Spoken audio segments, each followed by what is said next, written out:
This is an RNZ podcast. They say it takes a village to raise a child.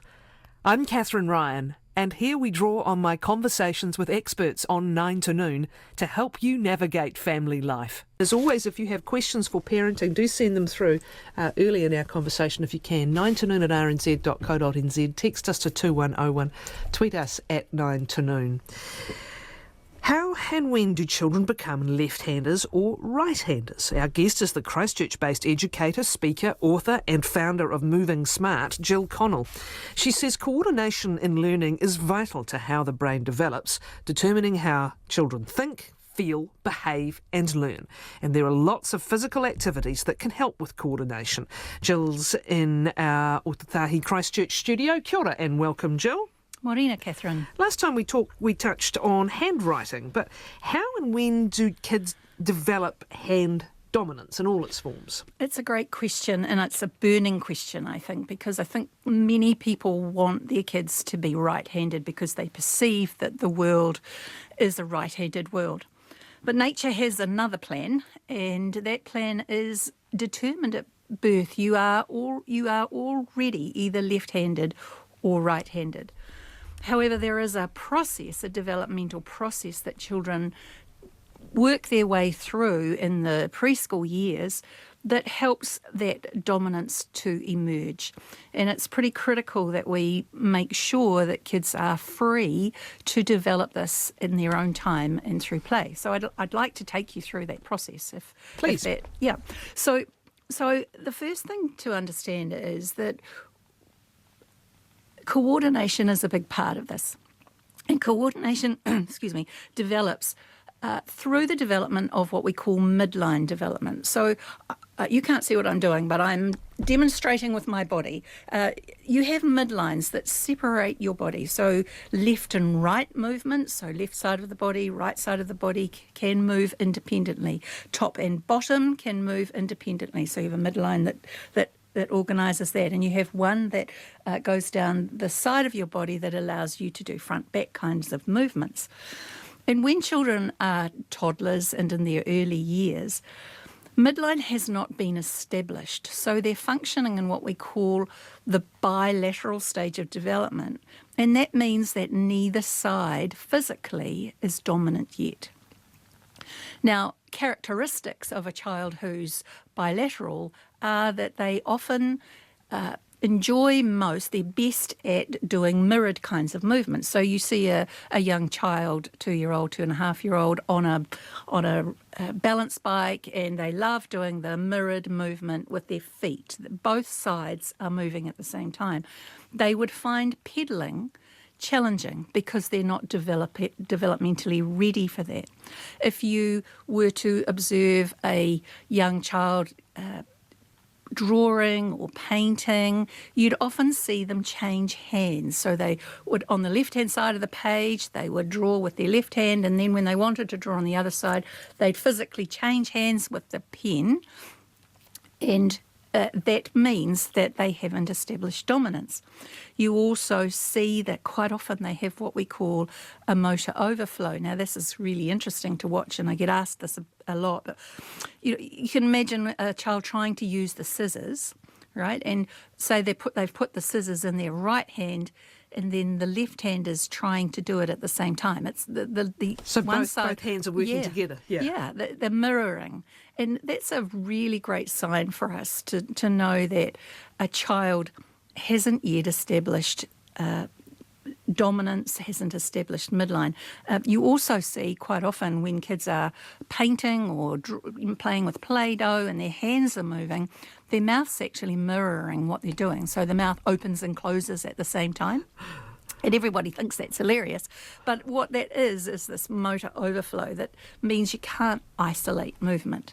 And it's really critical for us at this stage to observe this and ensure that children get experiences on both sides of the body. How old typically at this stage? Well, I mean, when I was teaching 5-year-olds, some of the 5-year-olds were coming in still not, and there's reasons for that. But, I mean, typically you would say 3.5 for the midline starts to develop. And a really good sign of midline being ready is when kids can hop, and skip, not skipping with a skipping rope, but the other kind of skipping.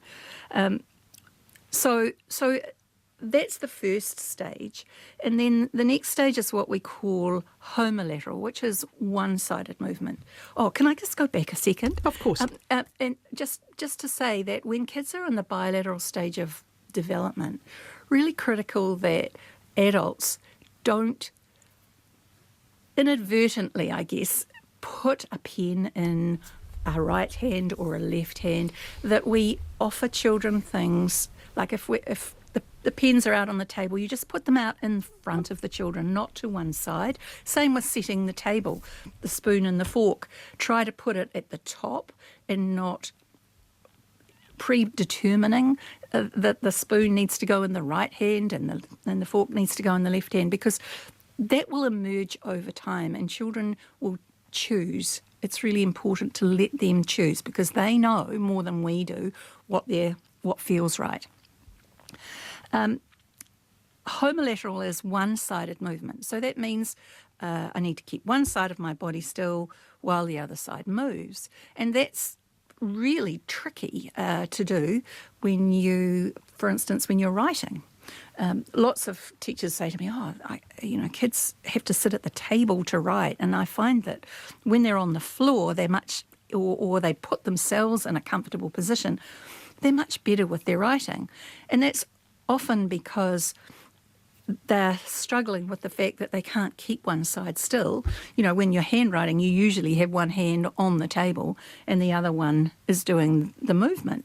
And if you haven't established that yet, the rest of your body's holding the other bit down. And that's why they put themselves in all sorts of strange positions to write. And my view is, let them do that. If that's their process, let them do that. Let's not get too carried away at this stage. If kids are wanting to write and play and experiment with paper and pencil, don't overcomplicate it, right?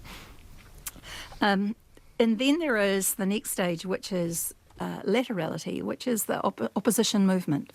So that means you can do something different with one side of the body while the other side does something else. So think tap your head, rub your tummy stuff at the same time, which even some adults find challenging.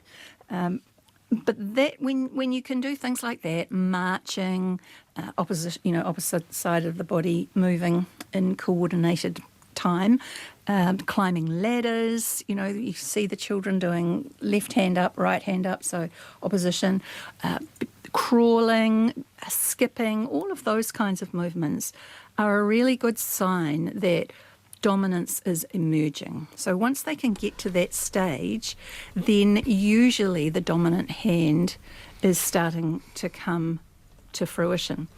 I would say, though, that it's important for us not to predetermine that. So it can change even when you think it's become clear, it can change again. Okay. Yes. What is it that's so important about not interfering in this process? Well, not only do you have a dominant hand, but you also have dominant eye, dominant ear, dominant foot. And for learning, particularly reading, the eye and the hand really should be the same because otherwise it confuses the brain. Now, that's not to say that many of your listeners will be what we call mixed dominant, but if you let it emerge as nature meant for it to emerge, it's less confusing for the child. And we do find that kids who haven't established midline often reverse letters, right back to front, write was instead of saw, on instead of no.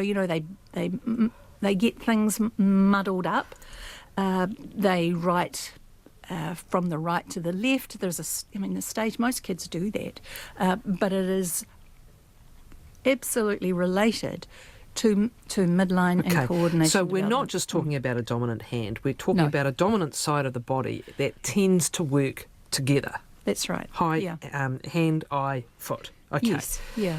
And the clearer that emerges and develops, the less confusing it's going to be. Yes, yeah. And I just think that if you let nature take its course, if you provide experiences for children where they are enjoying opposition movement, and that's why music and movement is so fantastic for those kinds of things, because kids tend to do those things naturally. And why climbing and crawling, I'm thinking about making it fun for kids when they're going to clean their teeth. Crawl up the hall to go and clean your teeth, or pretend you're a caterpillar and a caterpillar walking. You move your feet, and then you move your hands. So you're using your midline to differentiate top half and bottom half. It's really important, because we've talked about, and I've talked to UK researchers in particular, how worried they are with kids basically moving less and physically playing less because of those darn devices. This is to your point, that physical coordination isn't just about physical coordination, it's about all these processes. Absolutely, it's all tied in together. And right from the very beginning, we actually put kids in containers a lot more than they need to. And what I mean by containers is... We're not necessarily doing it for their needs. Totally. An average baby, a baby crawls on average for around 400 hours before it walks. And during that time, a baby is establishing motor memory, learning about what it feels like to use opposition movement, establishing upper body strength, preparing the fingers for pincer grip and for gripping and all of those things. And yet in our time, we've introduced things like jolly jumpers and bouncy walkers chairs. And bouncy chairs and all of those kinds of things that, are needed because we're busy people. But the point is they shouldn't be a babysitter. They are something that helps us to go from one place to another. The floor is the child's gymnasium. So you need to make time and space for this exploration to happen. Yes. The coordination, though, the point I was making there was that it's not just about becoming physically coordinated. That lends in, I think you were alluding to it earlier, to learning as well, to the cognitive processes as well. Could you explain more? Yeah, I guess that the body is the brain's point of reference. So when the body understands which way writing goes, when the body understands which way does the B go, the body can then passes it on to the brain. Really, it's you move from physical or real to symbolic.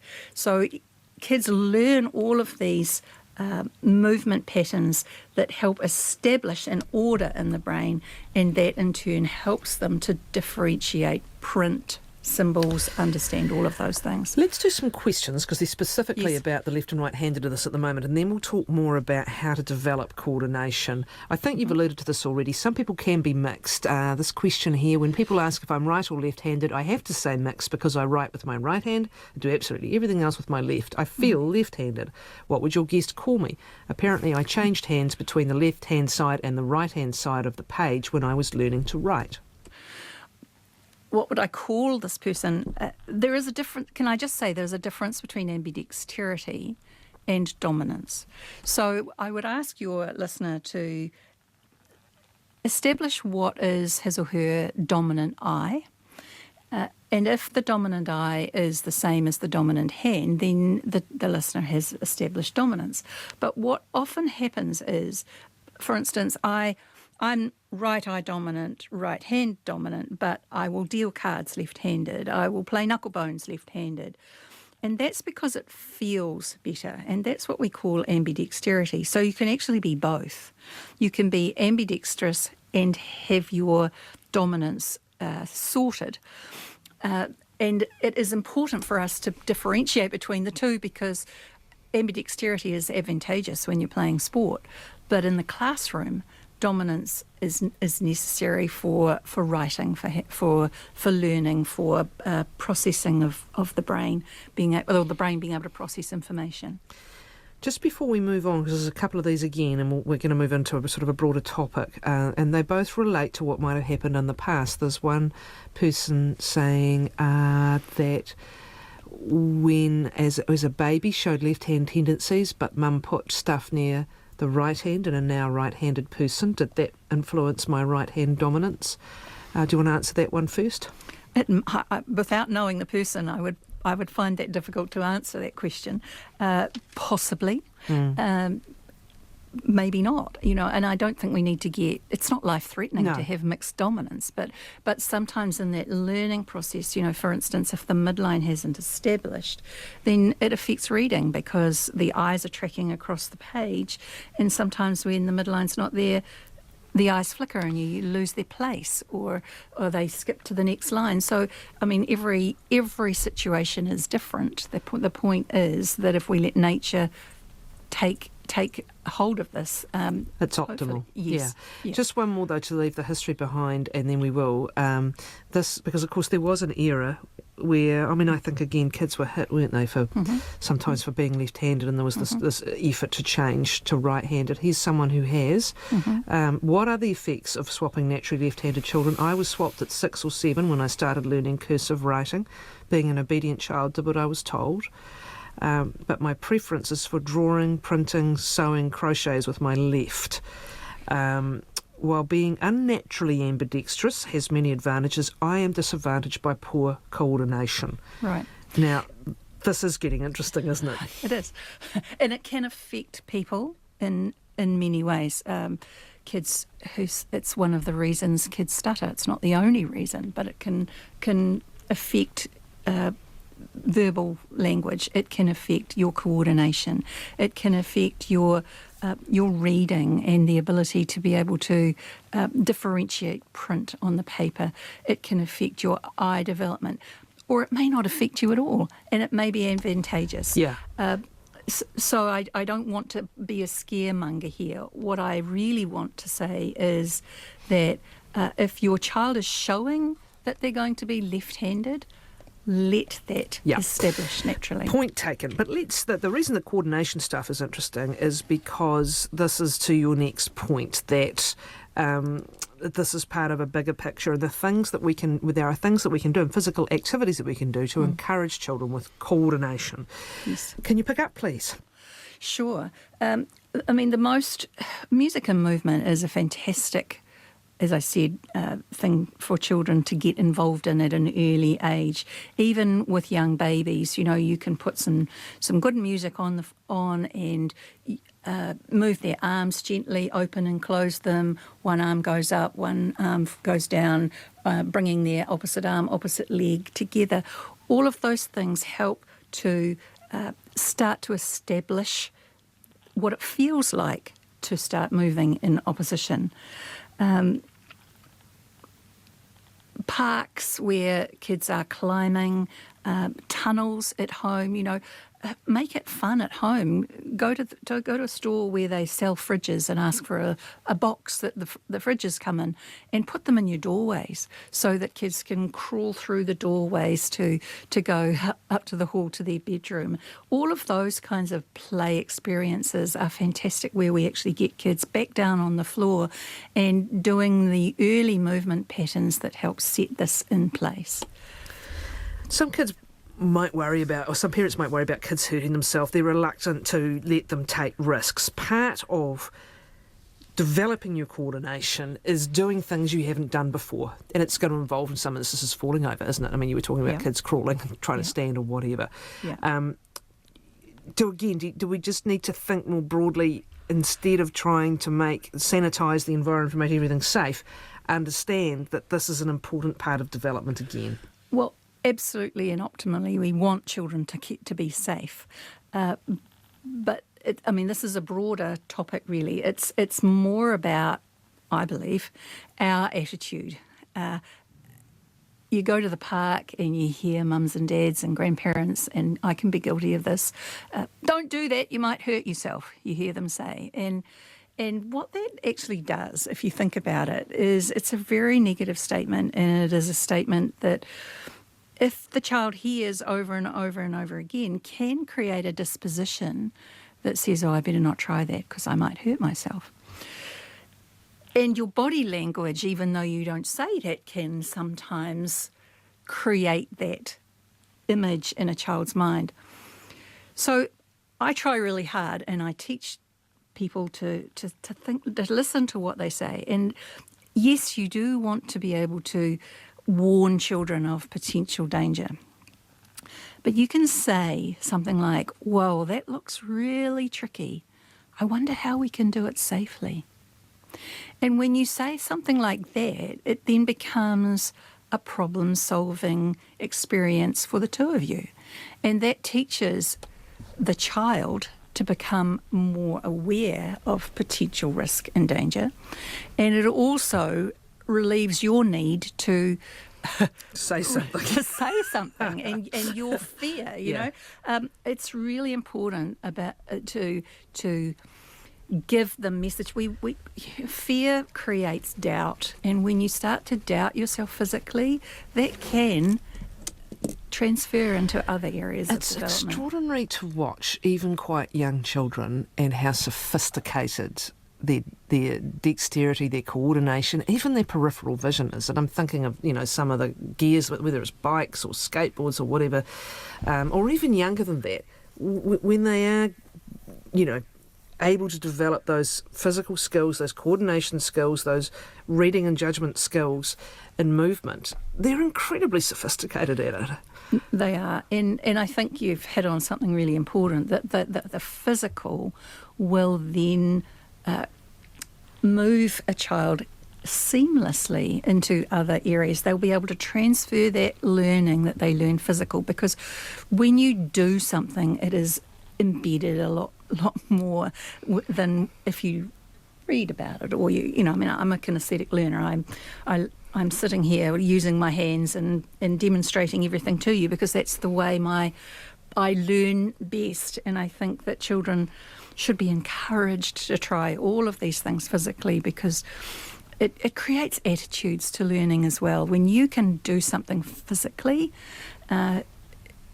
you feel good about yourself, and it seeps into other areas of your day and of your learning, and it creates who you are, really. And it's fun.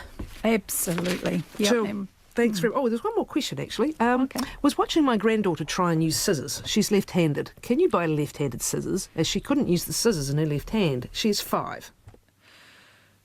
I don't know. I presume you can. I would imagine you can buy left-handed scissors. I know there are some great scissors out there for both hands that you can buy. And that's interesting, does she use the scissors better with one hand than the other?